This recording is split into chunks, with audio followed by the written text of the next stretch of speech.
right, we're on the third thing. How much reading, Harold, do you do, and what do you read the most of?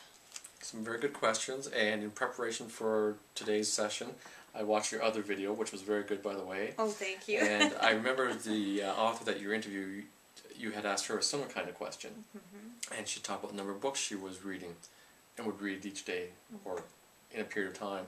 So in preparation for that, I looked at a log that I also keep of books I read, just as a motivating tool for me to see what the kinds of books I'm reading, how often I read, those kind of things. And 3 years ago I read 40 books in a year, which I thought was pretty good. Last year I read about 17, and this year I've read about 14 so far. Each morning, again, this is something I picked up through the self-help literature, I get up and have some quiet time before my wife gets up to join me for coffee.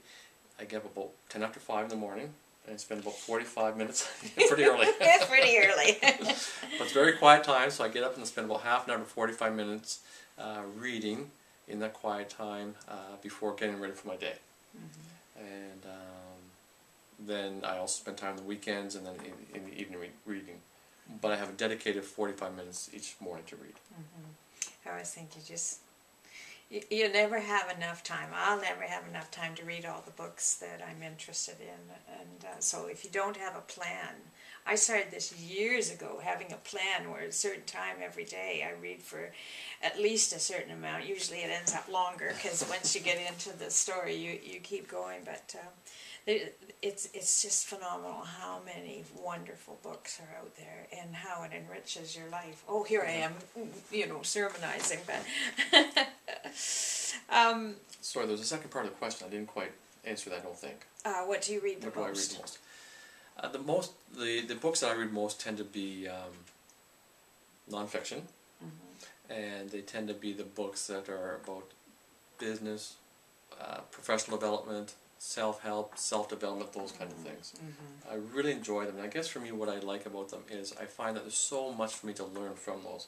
Things that I can apply in my own work life, my own personal life, my social life, all those kind of things. I just find them very motivating, and there's so many things I can learn from them. So that's why I really, really enjoy those kind of books. Yeah, so it's interesting that you chose to write that kind of a book yourself, because really you haven't called it a self-help in this interview, but it really is a self-help kind of book. It really is, isn't it?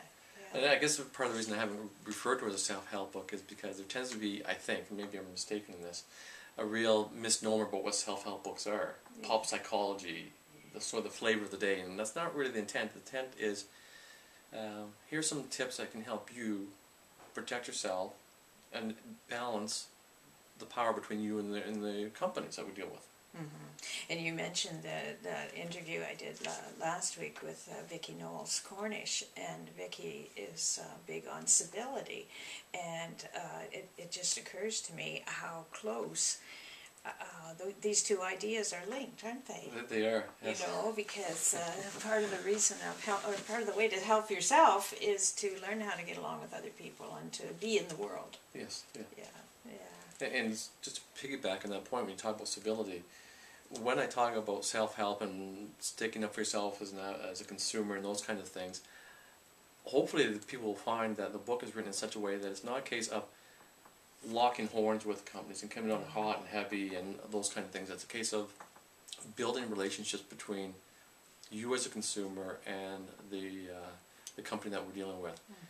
And part of that is, I believe, I want that service, I want that product, they want my business, so how can we have a relationship? It's a win-win kind of thing. Yeah, and so often people just go in and, those cartoons about the complaint bureau and so on, and somebody's just ranging on the person who works there. And do you think that works? Not my experience.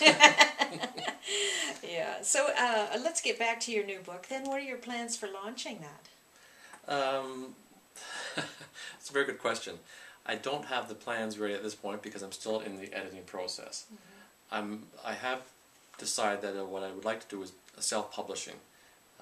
I've looked at the options of trying to publish, and to me, working full-time and just trying to get the book done itself, I don't feel the motivation right now to try and submit copies of manuscripts to publishers, trying to figure out which publisher would be interested in this kind of book, and those kind of things. Oh, you're thinking of an ebook.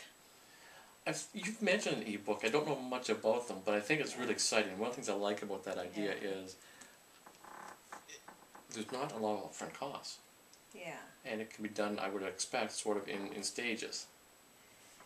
Well, and you know, we'll have to talk about this, because I actually have been looking at a number of people on online that have done ebooks, and it's a pretty exciting area right now, and I'm starting to look at that for my own books too.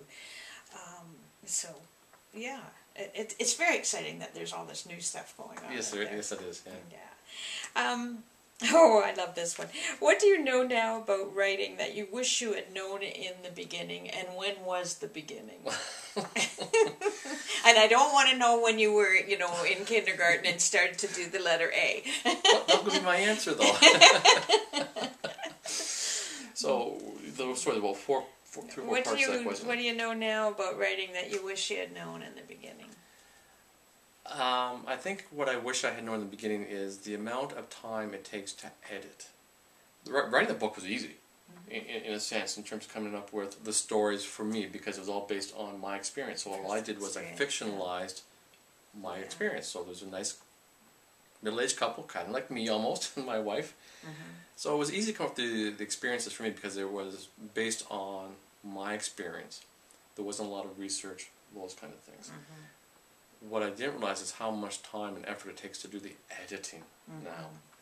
Now, I heard you say you fictionalized this. Now, I wasn't quite aware that that's the take you were taking. So you don't really have like chapters and do this and do that and here's the example. I've changed it a little bit. So part of where I made a comment earlier about who's going to want to read a book about Harold, because nobody knows who Harold is, right? Yeah. I thought, who wants to read about what I did with the cable company or my cell phone company or those kind of things? So I talked about Mike and Jean and the experience Mike and Jean have dealing with the cable company, the bank, those kind of things. Did that make it easier for you to write because you put it in the third person? And Yes, it does. Yeah, that's really interesting. Yeah. And then one of my good friends suggested that I have like a little bullet points at the end. Little pointers for you as a consumer. So at the end of each chapter I have, you can take this to the bank, ... and then some bullet points in terms of what the summary is of the chapter. Good idea. Yeah. You're starting to sound like the wealthy barber. Hopefully it works out as well, eh? That'd be nice. Maybe I should talk to him. Yeah, maybe you should. He's a good Canadian as well. Do you have any ideas for any new projects? Not right now. I know a few people have suggested I consider a volume 2 of May I Speak to Your Manager, Please, but which I would like to do. However, I had to finish the first one and actually get it finished and published before I consider my next venture. I've been toying with the idea of another project, and that would be more of a, and I'm not quite sure what to call it, but a collection of stories from people who submit to me of things they've done to protect themselves and to stand up for themselves as consumers, and then putting those into a collection of stories, much like the Chicken Soup for the Soul series. That's what I thought of as soon as you said that. I don't know what kind of format that would be called, but that's one of the things that I thought that would be really kind of neat to learn from each other, so develop almost like a self-help model. That sounds really interesting. And it's always good to have that next project out there, isn't it? Yeah, it is. It's fun because you toy with the ideas and you sort of kind of keeps you motivated. It's kind of like coffee, you know. You got to let that coffee just kind of percolate a little bit, you know, and that's how you get the flavor. Well, Harold, this has been really interesting finding out what you're doing, and I wish you well with your book, with both books. I don't know if you have an idea of making that one more public or not, but certainly it certainly could be. And thank you very much for coming and being on my program, and we'll see you again. Well, thank you for having me. I wish you well in your publications. Thank you.